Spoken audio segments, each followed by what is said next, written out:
Anyways, I like her so much. You got to go. I'm doing 2 more people, and then we wrap up the show because this has been such a great conversation. I want you to give your last opinions on Wendy Williams, just all that's going on. What is her future look like? Do you want her back on the TV? Do you want her to get help? I don't want to be mean in that way of talking. And then the other one is, help me understand.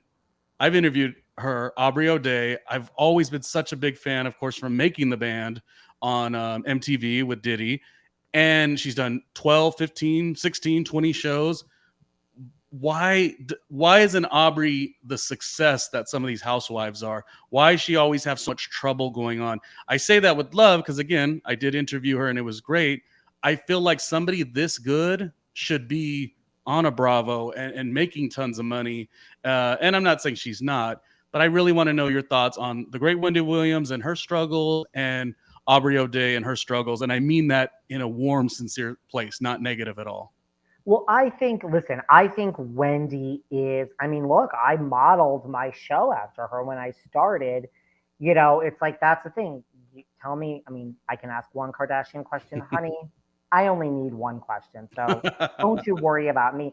And it was the right one, and it went all over the world. So I've had that situation before where all I need is one question. I mean, look, I think that Wendy, there's all this talk about her getting a podcast, and she wants like whatever, a ridiculous amount of money. It's like, sweetie, like you say, that's not happening. Like until you're a proven so I mean, look, I feel for her. It's got to be hard, like having like a Sherry Shepherd come in. But can she return? I think if she returns, it's going to be like Amanda Bynes just responded to my Jenny Garth interview because I asked about what I like about you.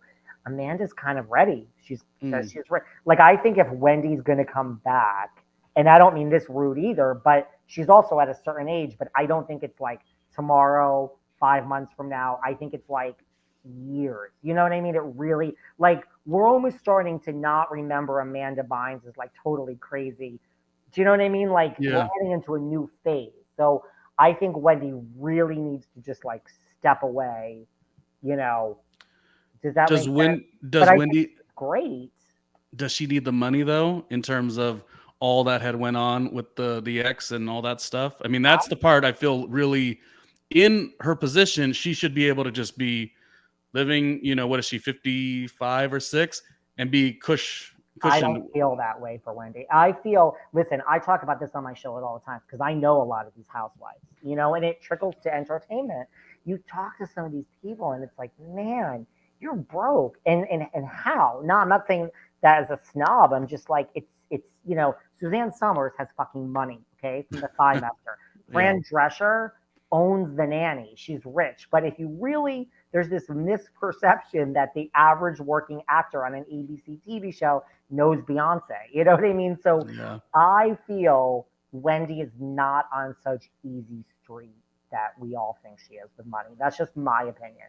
I think there's a lot of living large and, again, Suzanne Summers, I'm going to go down the list. I could probably count the people that I've interviewed on one hand or two hands that are really, I don't know. I don't think Wendy said. I think she has money, right? But I don't think it's like as much as we think. And that's the scary part of it. Lives large, Like, think about it. Wendy is a little bit of a diva. She's wants certain things. And I mean, I don't think she's on easy street like a Beyonce. Yeah, it almost means she does have to get that podcast deal or whatever. Well, I hope it goes okay. This is, Sherry Shepherd. It's going to be interesting. It's definitely a different show. Sherry Shepherd is likable, but most people watched it for Wendy's show. And she must have. I mean, look, I don't think they just chose her. Like, she wasn't my personal choice, but Who was your choice? Who was your choice? Well, I like. Were you a Leah Remini and Michelle Visage type? Oh no, not bad. Yeah, not bad. I thought they were fucking. Well, I worked in radio with Michelle, gosh, in 2002, and I've worked DragCon with her a couple the New York and the LA location. So I feel like there's a bias, but there really isn't, because it's not like she's a friend per se, just a colleague. I watched the show, and Leah and Michelle have always had that banter. I thought they did a really, really, really good job. They didn't get the best criticism, but that might have been because their brand of humor is just a little bit to the side of what Wendy's audience is. But I would hope that somebody takes a chance with the two of them together. I would imagine that Sherry tested well in the ratings. I mean, I'm assuming this was a very detailed analytics, like Q scores, right? So I'm sure they made the right choice based on hard evidence. But yeah, I was happy with that. I mean, I'm a Michael Rappaport fan. That's just me. Lots of people don't like him, but I mean, I think I'm not so sure he's perfect for that, but he's great too. He would be great at something like that. He's great. I've seen his live podcast show. I just don't think he could do it that consistently. Even though I know he can work wise, I feel like there's going to be a he phone it in kind of a thing at some point. It's a hard job to do 5 days a week, even if you double record on Thursday. Anyways, we have talked and talked. And Aubrey O'Day, I was just going to say, like, I think that, look, I think there are certain people in this industry that just get in their own way, right? Like a Wendy or a Nene Leakes. Like, you're still a human being, right? So if you look at people that are really successful in the business, it's like any other job, right? It's just mentally you're in the headspace to just put your head down and work. And that's not a criticism. I just think Aubrey like gets in her own way, right? Like there's a lot of these people in this entertainment business. I mean, people, I'm sure when you're in the work, people come late. You know what I mean? People are on the, you just, I always tell people like you get a sense for me before and after the interview. It's the follow-up, it's before. You just get a sense of like who's like a complete mess. And you're surprised. I'm surprised a lot of the time. So I get the sense that like Aubrey kind of gets in her own way. It's not a knock. It's just that she's a human being, right? Whereas if it were me, I would be like, I don't even know who you compare him to, but the type of person that's like, look, say what you want. I think Paige and Craig got it down from a business point of view. Like they're gonna get theirs, and right, like Paige is this. That's a good point. I mean, that would just be me. I would just be like, you better work because this shit is going away. Like this ain't staying, David. This is gonna go. So I wouldn't get in my own way. I would say like, but not everybody has the ability to do that. I, to a fault, have an uncanny ability to push out all emotions and everything and just be like, work and get it. I think that's what it is. You make such a point about Paige. Yeah, if I don't like her on the show, that's one thing. But I don't know that many people would have dealt with the way her friend Hannah left the show and she stayed on. I mean, she was business 150%. Nothing was going to stop the money because one day that will stop. And while it's happening, go get your little Amazon show or whatever it is. You keep stacking it while you can. And now there's a pillow that's coming out after, right? Whatever the intentions are between her. So she's on another. How many people have crossed over Bravo shows? Now, okay, Winter House helped that, but she's on Southern Charm. I'm not saying she's getting paid her, but now she has a pillow that's coming out in Craig's line. I'm sure she's not just that, like Paige pillow. I'm sure something's going into her bank account for the Paige pillow or whatever it's going to be called. And she still has Giggly Squad. That's the thing. You would think that Hannah would be like, I can't handle this. This is too much. I don't want anything to do with Summer House. I like ruined my opportunity. They're still doing it. And it's still, I know. So that's like an example of like, look, the bottom line is the power of TV is bigger than anything.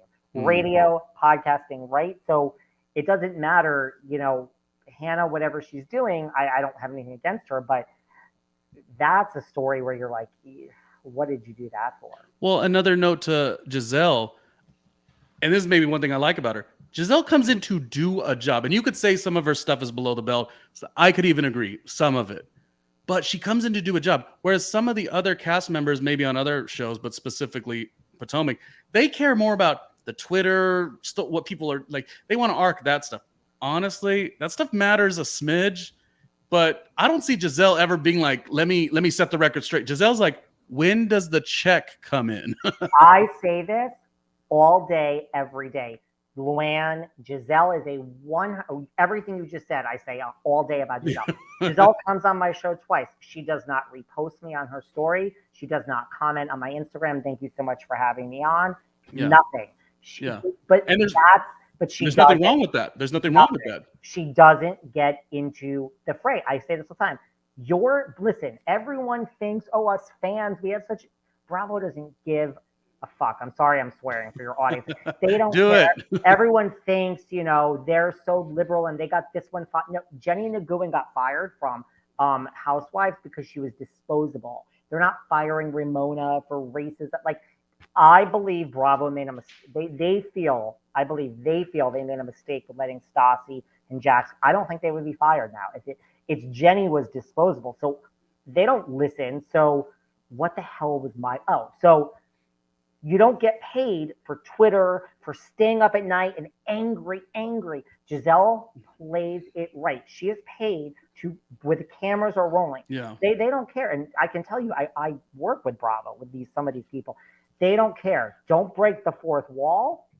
That's it. They don't care if the drama is stirred up. So if you're not on Twitter and you're not promoting and I hate you, they don't care. You don't get $1 more for that. So I think Bravo cares a smidge if something goes viral, but to go and I'm going to set the record straight on Twitter. Giselle's more like, I'm going to set the record straight on Girl Chat or whatever it was called, where I'm getting paid. Where the money's. Luann is the same way. I mean, there's a drama and controversy, but Luann's not getting in a Twitter fight at night with someone. She's just like, darling, I'm going to do it on the show. Giselle, I say that about Giselle all the time, 100%. She does not, you will never see her going low.